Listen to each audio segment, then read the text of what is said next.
Bonjour à tous et à toutes et bienvenue sur la chaîne Reflet de Lune, j'espère que vous allez bien, merci pour votre présence. Aujourd'hui, on se retrouve pour le tirage des énergies du mois de juillet 2023 pour le signe du Cancer, Soleil, Ascendant, Lune ou Vénus en Cancer. Je lance le générique, je fais le tirage et je vous retrouve juste après.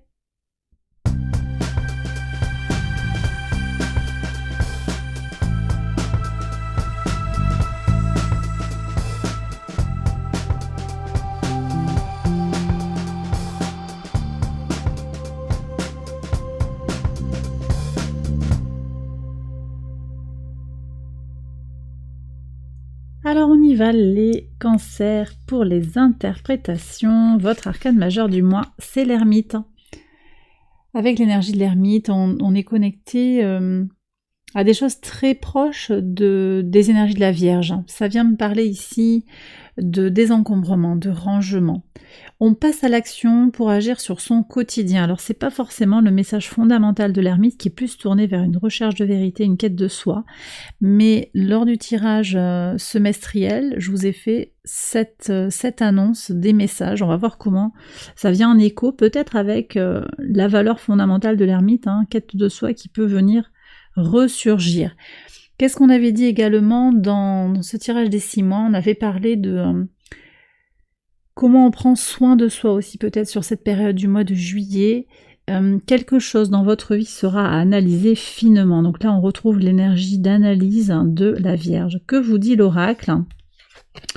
Vous avez les opportunités avec l'oracle de la destinée sacrée et le turquoise qui nous parle d'empathie spirituelle.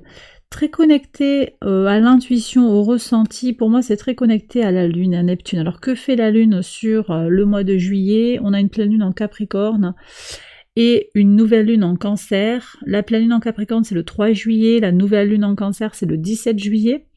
Ce sont des énergies qui travaillent sur l'axe Cancer Capricorne, maison 4, maison 10, votre cocon, votre base pour vous ouvrir vers le monde, pour aller vers le milieu du ciel, votre expansion de vie, votre potentiel.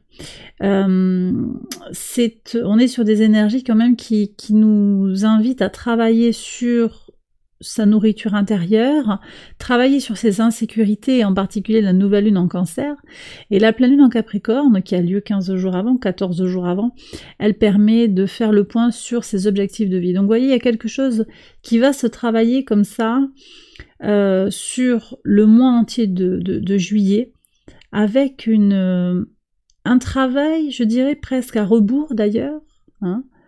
On peut venir travailler sur comment je comprends des choses en moi, au travers une fois que j'ai fixé mes objectifs et que je sens que ça vient frotter quelque part, je comprends qu'il y a quelque chose à aller retravailler.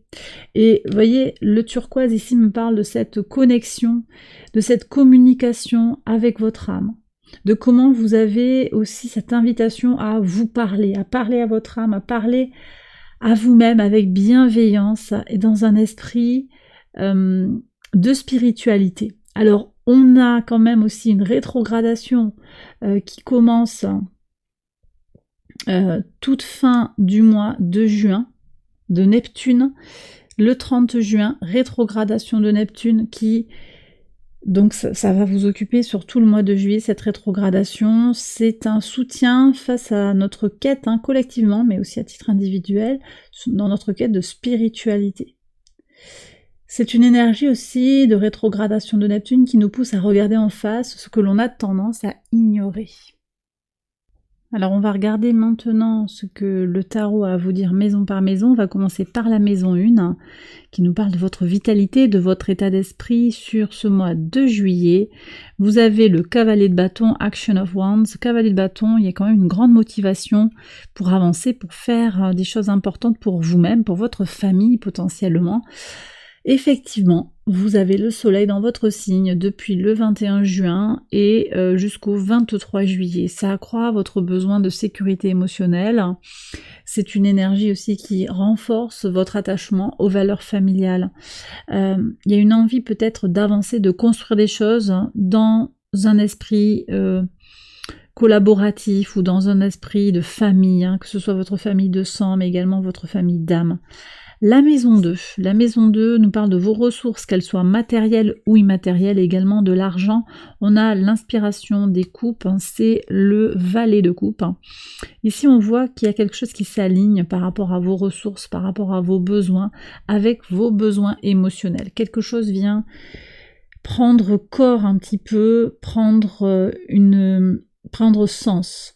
C'est-à-dire que la matière, hein, les ressources, votre état psychologique, votre état émotionnel vous disent des choses, hein, sur votre alignement d'une certaine manière avec votre entourage, avec votre mission de vie. On va voir d'ailleurs ce qui sort en mission de vie.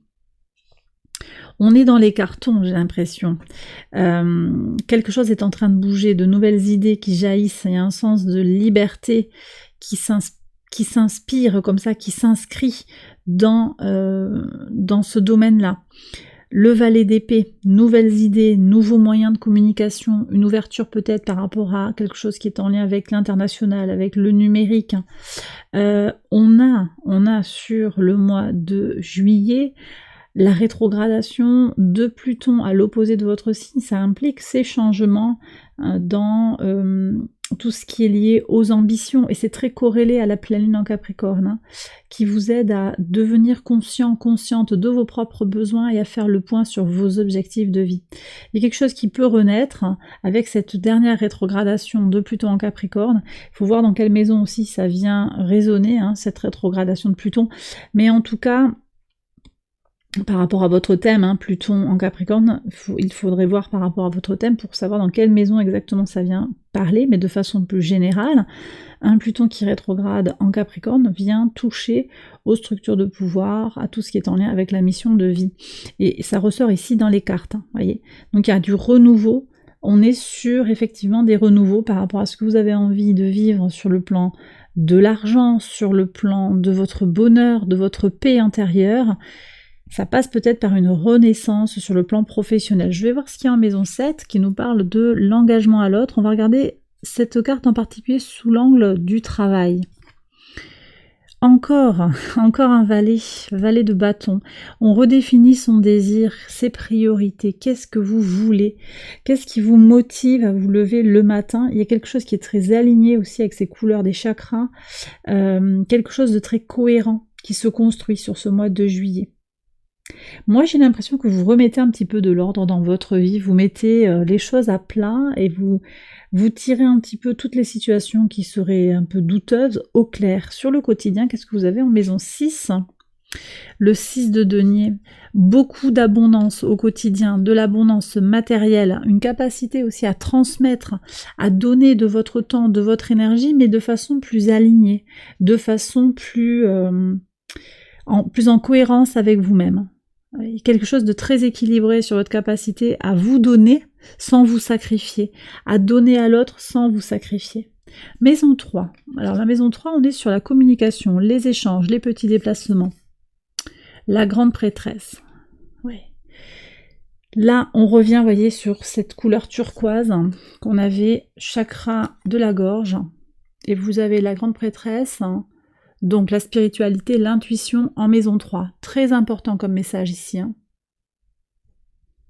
Clairement, vous avez quelque chose à dire, vous avez quelque chose à transmettre, à faire comprendre, ou à comprendre en vous-même. Je pense qu'il y aura sur ce mois de juillet des ressentis profonds, des intuitions, des choses qui seront très alignées dans votre façon de communiquer avec les autres. Si vous désirez faire des petits déplacements, il va être important de comprendre en vous-même en quoi ces déplacements sont importants. Il y a comme un secret. Est-ce que c'est essentiel que je bouge, que je fasse ce déplacement? Est-ce que ça peut attendre? Qu'est-ce que ça m'apporte? Il y a quelque chose qui se conscientise, là, j'ai l'impression. On va voir ce que vous avez en maison 4, donc votre base, vos fondations, vos racines à la tour. Ça bouge, hein. Quelque chose se libère de votre passé. La nouvelle lune en cancer, ici, très très importante. Très importante. C'est ce désencombrement qu'on avait aussi avec, j'en ai parlé, du rangement, du désencombrement, qui peut être sur le plan très concret, très quotidien, mais également en vous. La nouvelle lune en cancer, elle ouvre ce moment, ce temps pour travailler sur vos insécurités, pour vous nourrir de l'intérieur, sur le plan spirituel, physique et psychologique. Elle permet aussi de revoir, de passer en revue ses objectifs. Donc elle est très corrélée, je le disais, à la pleine lune du début du mois, du 3 juillet. Et là, on voit qu'il y a des choses qui vont bouger, qui vont être abandonnées parce qu'elles ne fonctionnent plus pour vous. La maison 5 maintenant, qui nous parle de votre créativité, de vos enfants, de votre enfant intérieur, de votre épanouissement personnel. Un 3 de bâton. Vous êtes très motivé pour avancer sur des projets personnels. Là, j'ai l'impression, vous voyez devant vous, vous avez envie d'aller un petit peu à la conquête du monde, vous êtes prêt à vous lancer. Même, je ne sais pas si vous êtes plus que prêt, vous êtes en train d'y aller.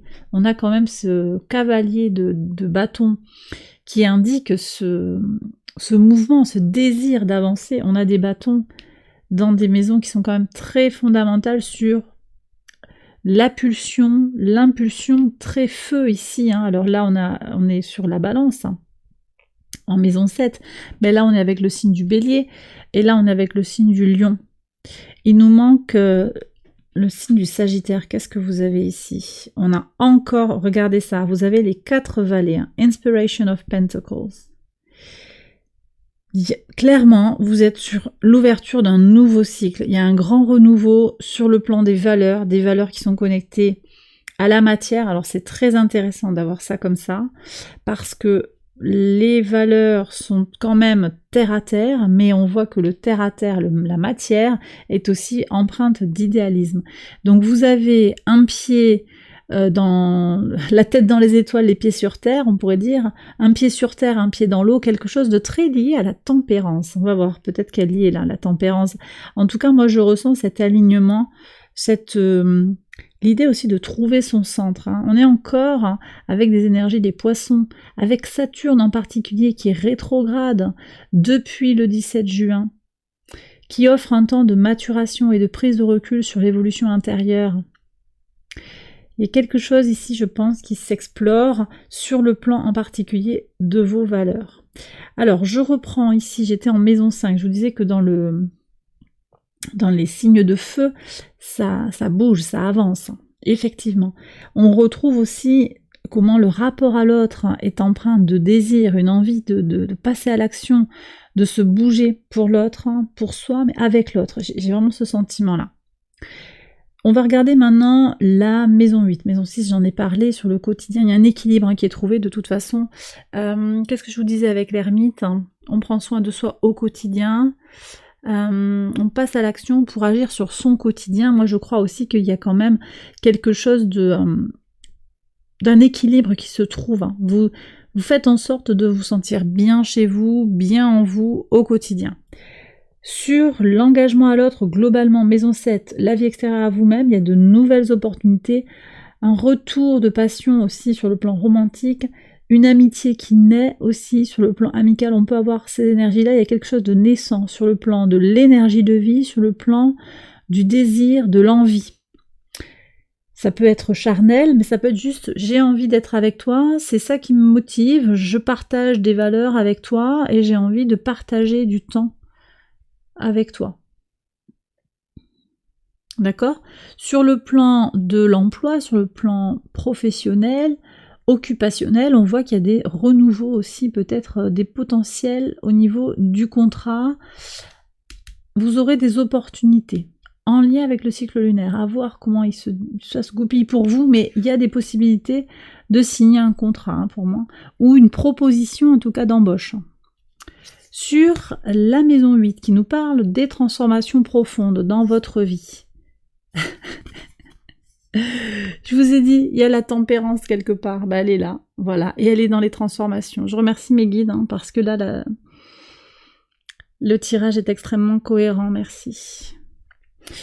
Donc, vous l'avez dans les transformations, je vous ai dit, il y a cette idée de trouver son centre.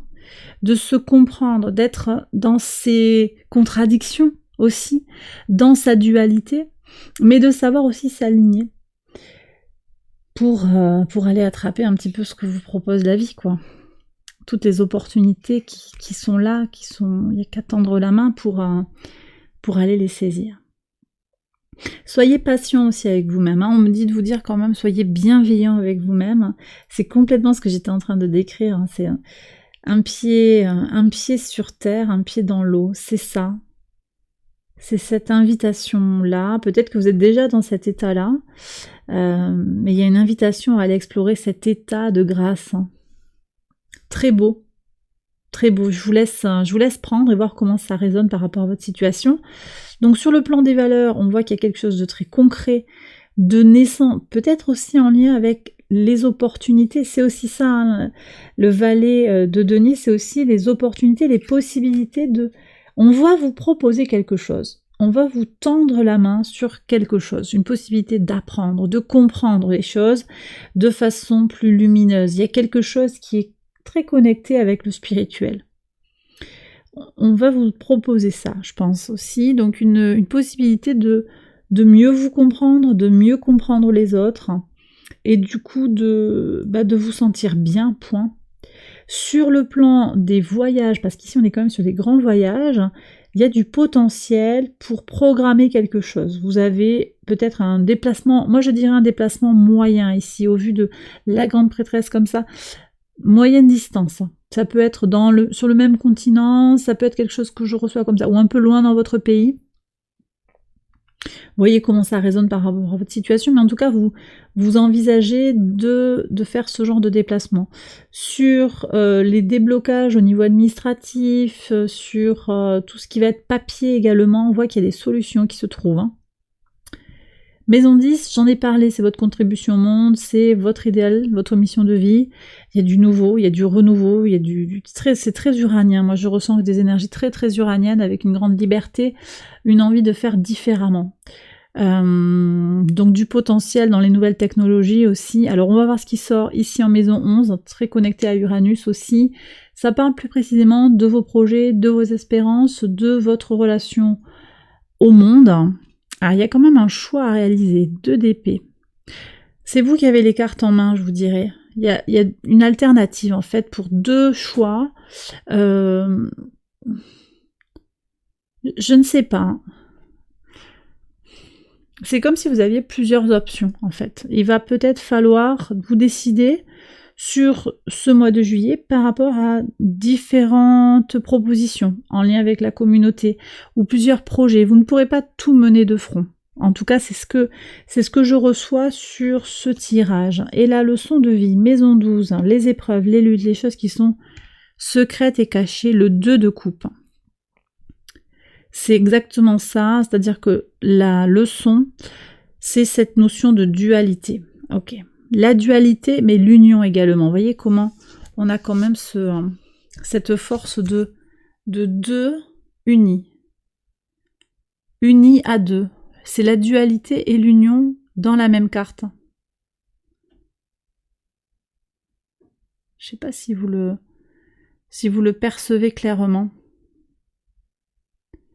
J'ai l'impression que c'est pas évident. Et donc en fait c'est ça quoi, c'est que rien n'est simple, rien n'est tranché. On est sur de toute façon un renouveau, hein. Moi je sens qu'il y a un renouveau très très connecté au chiffre 2. Peut-être que le chiffre 2 vous parle, hein, actuellement. La dualité, le yin et le yang, le chaud et le froid, le sec et l'humide, tout ça. Il y a quelque chose, hein, à aller explorer en vous. Ça reflète aussi, ça rejaillit sur le rapport que vous avez avec la communauté. Il y a quelque chose de fraternel à vivre, hein, j'ai vraiment ce sentiment-là, mais ça passe aussi par une meilleure compréhension de vous-même dans votre intériorité. C'est pas anodin, là, le message est pas anodin, je trouve. Alors, ça n'a pas fait le point. Je vais prendre les messages des anges.